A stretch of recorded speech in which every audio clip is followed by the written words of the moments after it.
चंदनपुर गांव में एक छोटा सा परिवार रहता था जिसमें कमला, रामू और उनकी 18 साल की बेटी रितु रहते थे। एक दिन कमला रितु से कहती है, अरे रितु बेटा, सुबह हो गई है, जल्दी से उठ जा और झाड़ू लगा, बहुत सारा घर का काम बाकी पड़ा है। रितु सोकर उठती है और कहती है, ओह, अरे माँ, इतनी जल्दी क्यों उठाती हो? अभी तो सूरज भी नहीं निकला। रितु बेटा, अगर घोड़े बेच के सोएगी तो सूरज कैसे दिखाई देगा? चल अब जल्दी कर, आंगन में जाकर झाड़ू लगा। अरे माँ, मैं राजकुमारी हूँ और ऐसे छोटे मोटे काम मैं नहीं करूँगी। आए हाय, अगर तू राजकुमारी है तो मैं महारानी हूँ। अब जाकर झाड़ू लगा। रितु उठकर चली जाती है और झाड़ू उठाकर मनमाने तरीके से झाड़ू लगाने लगती है और कहती है, अरे यार, कितनी बेकार जिंदगी है। ये एक राजकुमारी को झाड़ू लगानी पड़ रही है, बताओ भला। तभी वहाँ रामू आ जाता है और कहता है, अरे मेरी गुड़िया, क्या कर रही है? पिताजी, मैं राजकुमारी हूँ। हाँ, मेरी राजकुमारी, खाना खाया आपने? नहीं पिताजी, अभी तो बेचारी राजकुमारी झाड़ू लगा रही है।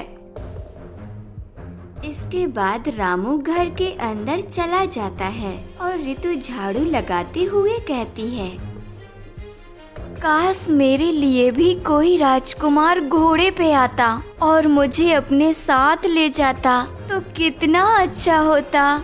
लेकिन ये देखो, इस राजकुमारी की समाज ने क्या हालत कर दी है। कोई राजकुमार मेरे लिए आएगा भी या फिर मैं बस नाम की राजकुमारी बनी रहूंगी। रितु बेटा, जल्दी से आकर खाना खा ले। अरे आती हूँ माँ। इसके बाद रितु और उसके माता पिता भोजन करते हैं। हमारे खेत में कुछ फल और सब्जियां उग गए हैं, तो आज उन्हें घर ले आना, नहीं तो खराब हो जाएंगी। हाँ जी, आज ही रितु को भेज दूंगी। हैं? क्या?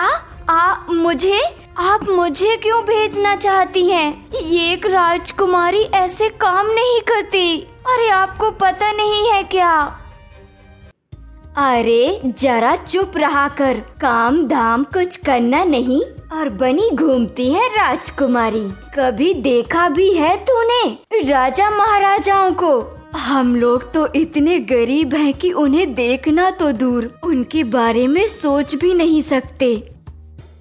ऐसा कहकर रितु खेत पर फल और सब्जियां लेने जाती है। फल और सब्जियां तोड़ने के बाद रितु एक पेड़ के नीचे बैठ जाती है।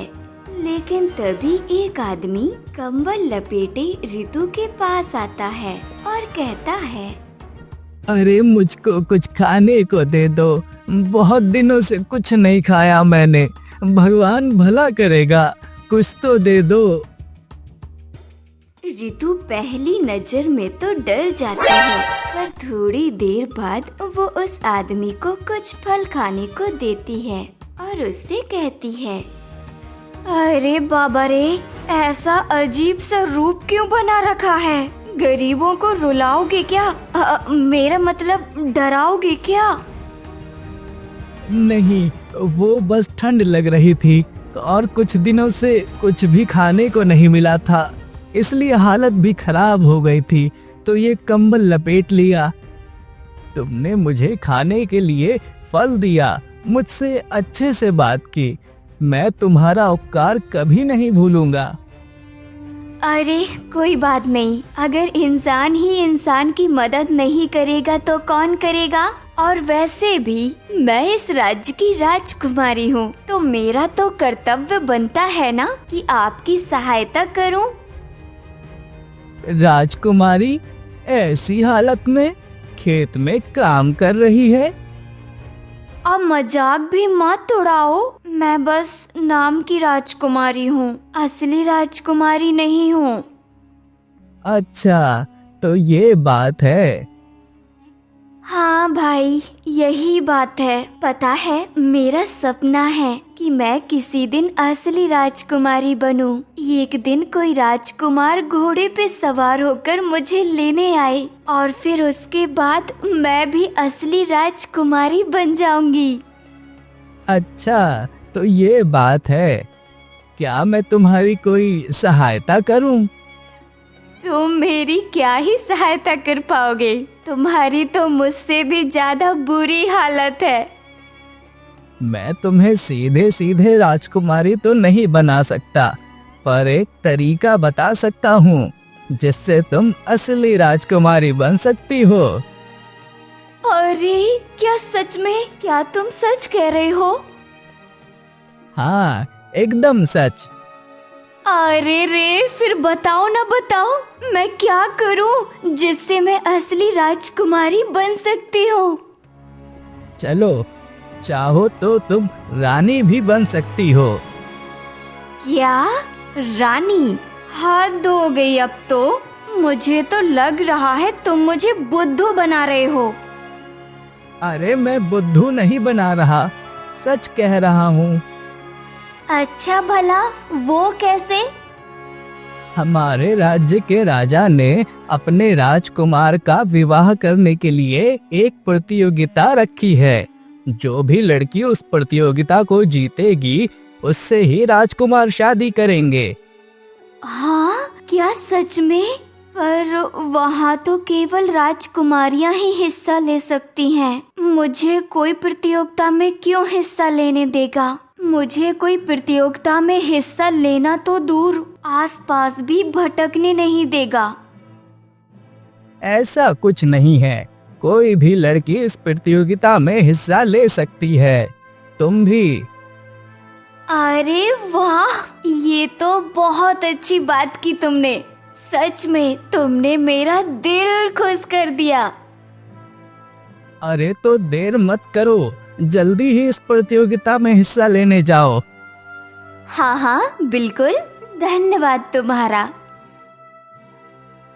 ऐसा कहकर रितु खुश होकर अपने घर पहुंचती है और सारी बातें अपनी माता पिता को बता देती है, जिससे कमला कहती है, लगता है तुझ पर राजकुमारी बनने का भूत सवार हो गया है। दिन में भी सपने देखने लगी है।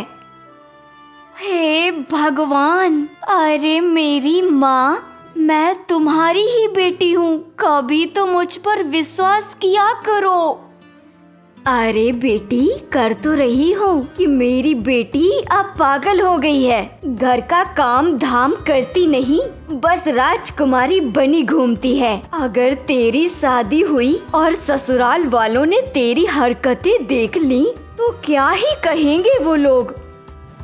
ओफो, सच में माँ, तुमसे तो कुछ कहना ही बेकार है। मैं तो राजमहल जा रही हूँ बस। हाँ, जा जा, जो करना है कर, बस मेरा दिमाग खराब करना बंद कर। अगले दिन रितु राजमहल जाती है और देखती है कि बहुत सारी लड़कियां राजकुमार से शादी के लिए प्रतियोगिता में भाग ले रही हैं और रितु भी उसमें शामिल हो जाती है। इसके बाद एक मंत्री लड़कियों को देखकर केवल 3 लड़कियों को ही चुनता है, बाकी सबको वो वापस उनके घर भेज देता है। इन 3 लड़कियों में एक पड़ोसी राज्य की राजकुमारी थी, दूसरी एक धनी सेठ की बेटी थी और तीसरी रितु थी। रितु बहुत खुश होती है और कहती है, अरे वाह, मेरी किस्मत कितनी अच्छी है। अब मेरी शादी राजकुमार से हो जाएगी और मेरा सपना पूरा हो जाएगा। अरे वाह!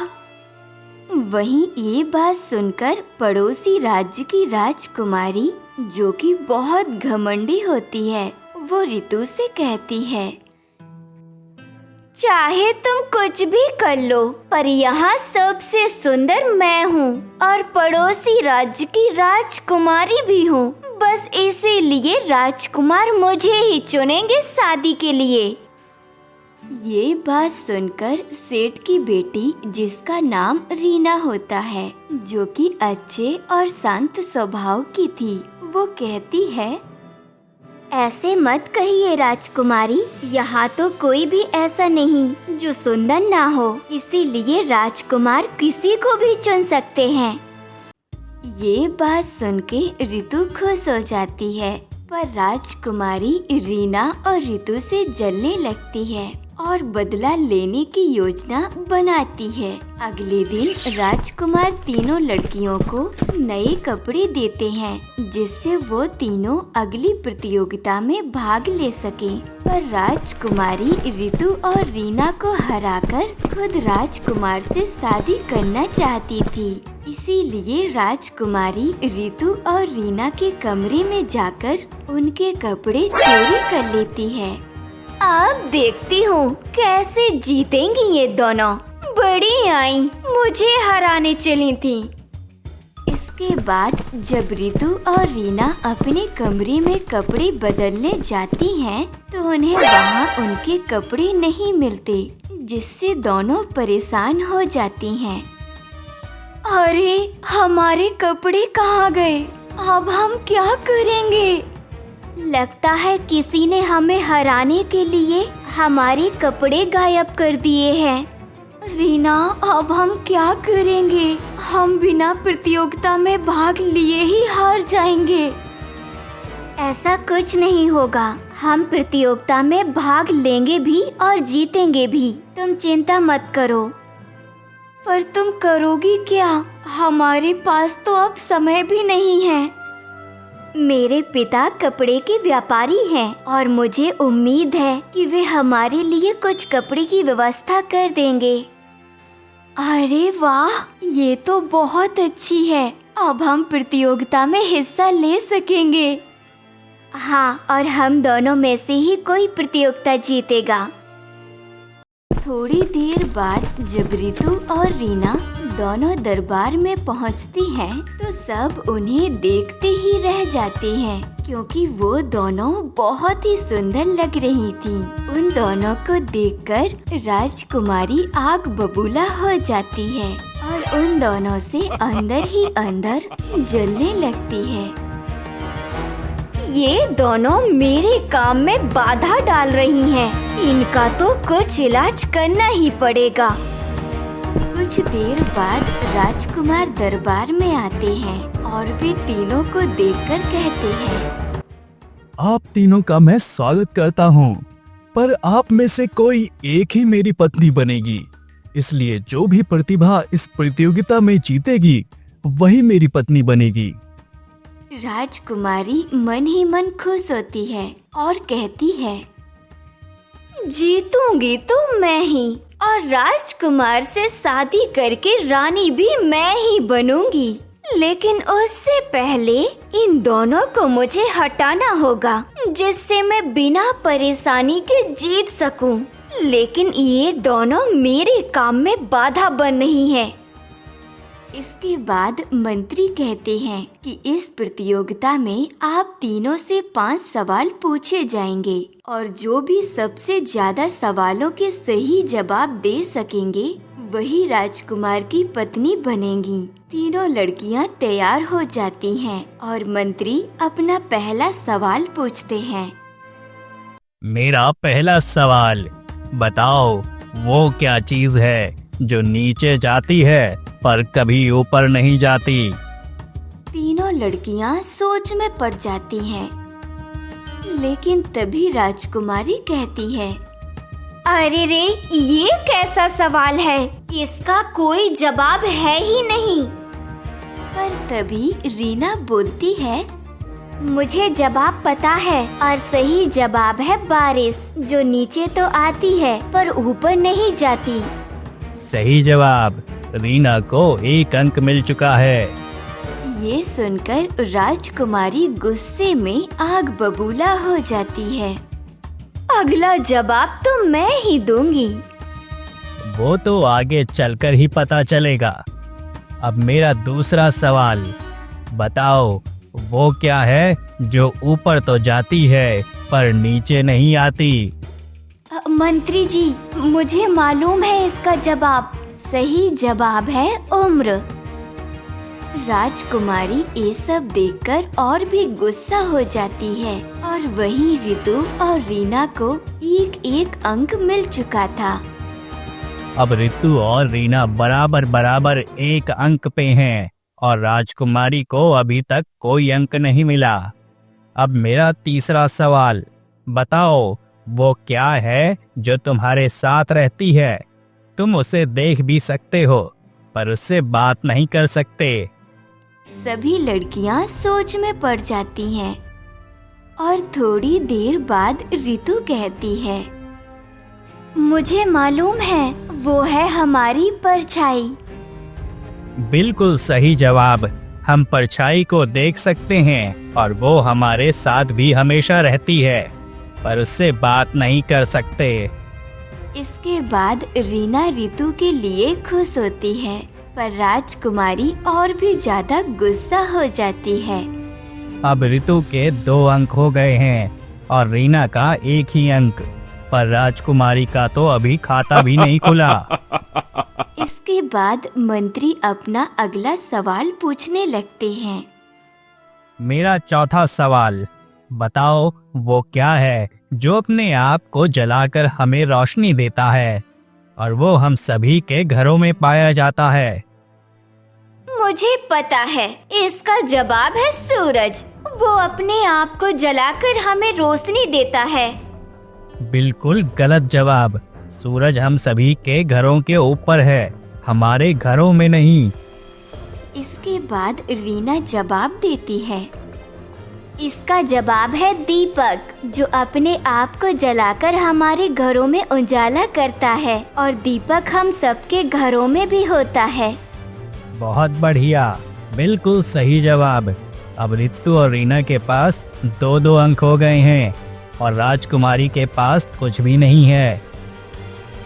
राजकुमारी मंत्री की बातें सुनकर कहती है, अगला जवाब तो मैं ही दूंगी, देख लेना आप। देखते हैं क्या होता है। अगले सवाल का जवाब जो भी देगी उसे 3 अंक मिलेंगे और वही राजकुमार की पत्नी बनेगी। मेरा आखिरी सवाल, बताओ वो क्या है जो सुबह 4 पैरों से, दोपहर में 2 पैरों से, शाम को 3 पैरों से और रात में बिना पैरों के चलती है? क्या बेकार से सवाल पूछ रहे हैं? कोई भला बिना सर पैर के कैसे चल सकता है? राजकुमारी मन ही मन और भी ज्यादा गुस्सा हो जाती है और वो मन ही मन कहती है, बस एक बार मैं राजकुमार से शादी कर लूं, फिर सबसे पहले इस मंत्री को ही कारागार में डलवा दूंगी। मुझे इसका भी जवाब पता है और इसका जवाब है उम्र। ये सुनकर राजकुमारी कहती हैं, अरे ज्यादा चतुर मत बनो, ये तो दूसरे सवाल का जवाब था। बिल्कुल सही जवाब, क्योंकि सुबह यानी बचपन में बच्चा 4 पैरों से यानी घुटनों के बल चलता है, दोपहर यानी जवानी में आदमी 2 पैरों से चलता है और शाम यानी बुढ़ापे के समय आदमी 3 पैर यानी लकड़ी के सहारे चलता है और रात यानी जब इंसान मर जाता है तो उसे उठा के ले जाया जाता है, मतलब बिना पैरों के चलना। रितु का जवाब सुनकर रीना खुश होती है और कहती है, मैंने कहा था ना कि हम दोनों में से ही कोई जीतेगा, लेकिन तुम नहीं जीत पाई। मुझे बुरा लग रहा है और अब तो तुम मेरी दोस्त भी बन गई हो। कोई बात नहीं, बस रानी बनने के बाद हमें भूल मत जाना। अब रितु ही बनेगी राजकुमार की पत्नी और रितु की चतुराई ने ये साबित कर दिया है कि भविष्य में रितु अपनी चतुराई से हमारे राज्य को सही दिशा में ले जाएंगी और एक अच्छी रानी बनेंगी। इसके बाद राजकुमारी गुस्सा होकर वहाँ से चली जाती है और राजकुमार और ऋतु की शादी हो जाती है। फिर ऋतु अपने घर जाती है और अपने माता पिता से कहती है, देखा माँ पिताजी, मैं आज राजकुमारी बन चुकी हूँ, वो भी असली राजकुमारी। अरे मेरी बेटी, तू तो सच में राजकुमारी बन गई। मुझे तो लगा था कि तेरे सर पर चढ़ा ये राजकुमारी का भूत तुझे पागल बना देगा, लेकिन तू तो राजकुमारी बन गई। ऋतु, मुझे तुझ पर गर्व है। आखिर बेटी किसकी है? हमारी। क्या हुआ अगर भगवान ने हमें बेटा नहीं दिया, पर हमें एक समझदार बेटी मिली है जो अब राजकुमारी बन गई है। ऋतु के माता पिता बहुत खुश होते हैं। तुम्हें पता है कि वो जो खेत पर एक अजीब सा आदमी मिला था चद्दर लपेटे, वो कौन था? नहीं, कौन था वो? वो मैं ही था, और पहली ही बार मैंने तुम्हें देखा था तभी मुझे तुमसे प्यार हो गया था, और तभी मैंने तुम्हें प्रतियोगिता में भाग लेने को कहा था। क्या सच में आप मुझे तब से जानते हैं? हाँ, और तभी से मैं तुमसे प्यार करता हूँ। इसके बाद राजकुमार और ऋतु दोनों खुशी खुशी